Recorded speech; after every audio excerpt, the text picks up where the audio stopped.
You may be a business owner who in the last 5 years started your business and you've been basically bootstrapping it. You've been relying on sales to grow your business, and at certain benchmarks, then you brought people on board that can help you. And then, this could be salespeople, marketing people, production people, whatever it is in your particular industry that you needed someone for. Bootstrapping it, I've been there, I've done that. I know how incredibly difficult and challenging that it can be. And having to make real practical decisions about what's best for your business, what can increase your profit margins, is something that you're always taking into consideration. And you're also taking into consideration that if expenses are too high on something, what is the value to grief ratio? What is the dollar to grief ratio on a particular purchase, and is it really going to be a benefit to you? So a lot of people in the beginning will use free technologies. They'll use Google Drives, they'll use free website builders, they'll use all different types of tools that can, maybe a free CRM even, like Zoho used to offer a free CRM. There are so many things that you do to try to use the tools that'll help your business, and you spend as little money as possible in order to do it.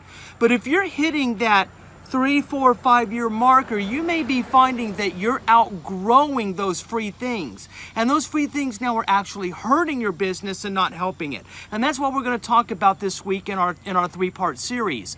So there are so many things that as you're moving out of these areas in your business where free just isn't cutting it anymore, that you're going to have to think about, where are you going to spend your money first? I'm always of the persuasion that you always put money in marketing and then in sales. The reason why I say that is because if your marketing is done right, it makes the sales easier. Notice I didn't say it guaranteed more sales. I said it makes your sales easier. Why? Because if you do your marketing right through your website, through search engines, through social media, through email, through all of the right targeted funnels, the key word there is targeted, specific targeted marketing to one person with one problem, need, or desire, where you are the one solution or for those needs, problems, wants, or desires. If you do that and you do that well, then you hit a home run in terms of now being able to move from bootstrapping to being able to afford those technologies that help you in the other areas of your business. So there are always variables to that. That may not always be true, but for most businesses, start with putting money in your marketing and then spreading it out through the other areas of your business.